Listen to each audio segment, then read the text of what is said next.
কোনো মুহূৰ্ত নাপালে সেই সকলোকে বাচিবলৈ টেংকাৰ সৈতে বিস্ফোৰণ হোৱাৰ লগে লগে সম্পূৰ্ণৰূপে দপদপাই বিস্ফোৰিত হোৱাৰ দৰে সম্পূৰ্ণ বাছখন জ্বলি উঠিল এটা অত্যন্ত কৰুণ আৰু এটা দুৰ্ভাগ্যজনক বতৰা 8 নৱেম্বৰ তাৰিখে সেই সকল লোকে এই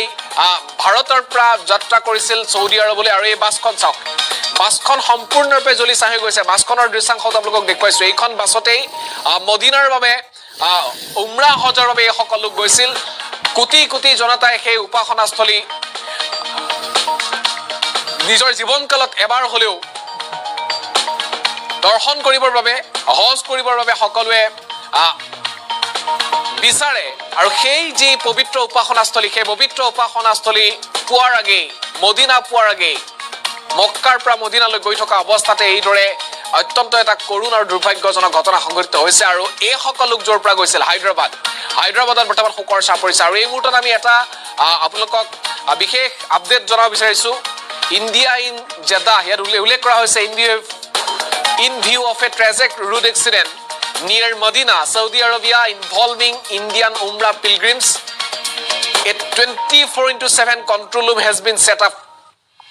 Consulate General of India, Jeddah, অৰ্থাৎ এটা বিশেষ হেল্পলাইন নম্বৰ মুকলি কৰি দিয়া হৈছে সেই সকল লোকৰ বাবে যিসকলে বৰ্তমান অৱস্থাত নিজৰ প্ৰিয়জনক হেৰুৱাইছে কিদৰে তেওঁলোকে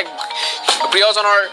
নচৰতে ঘূৰাই নিব পাৰিব সেই ক্ষেত্ৰত ইতিমধ্যে কেন্দ্ৰীয় চৰকাৰে সকলো ব্যৱস্থা কৰিছে আমি এই মুহূৰ্তত হায়দৰাবাদৰ দৃশ্যাংশ দেখুৱাইছো হায়দৰাবাদৰ এই এলেকাৰ পৰা সেই সকল হজ যাত্ৰী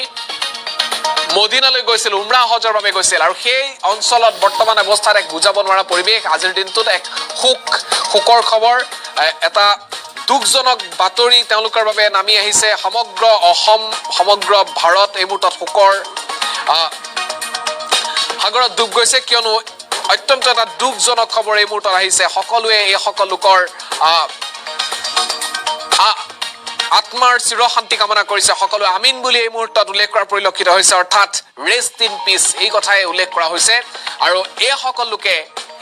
যি স্থানলৈ গৈছিল সেই স্থান আছিল তেওঁলোকৰ সমগ্ৰ জীৱনৰ সাধনাৰ স্থল নিজৰ জীৱনকালত এবাৰ হলেও এগৰাকী ইছলাম ধৰ্মাৱলম্বী লোকে এই পবিত্ৰ উপাসনাস্থলীলৈ যোৱাৰ মন বা সপোন পুহি ৰাখে আৰু হজ যাত্ৰীৰ বাবে যিসকলে নাম পঞ্জীয়নভুক্ত কৰে সেইসকলে নিজৰ আৰ্থিক সামৰ্থ্যৰ জৰিয়তে সেই ঠাইলৈ যাবলৈ চেষ্টা কৰে কিন্তু সেই ধৰ্মীয় উপাসনাস্থলী লৈ যোৱা ধৰ্মীয় উপাসনাস্থলী দৰ্শন কৰিবলৈ যোৱা হজ যাত্ৰী উমৰা হজ যাত্ৰীৰ লগত এই ধৰণৰ যি কৰুণ ঘটনা সংঘটিত হৈছে এই খবৰ বিয়পি পোৱাৰ লগে লগে এতিয়া সমগ্ৰ বিশ্বজুৰি এটা শোকৰ ছাঁ পৰিছে আৰু সৌদি আৰৱত ইতিমধ্যে হাহাকাৰ লাগিছে সৌদি আৰৱৰ পৰা সেইসকলৰ নচৰতে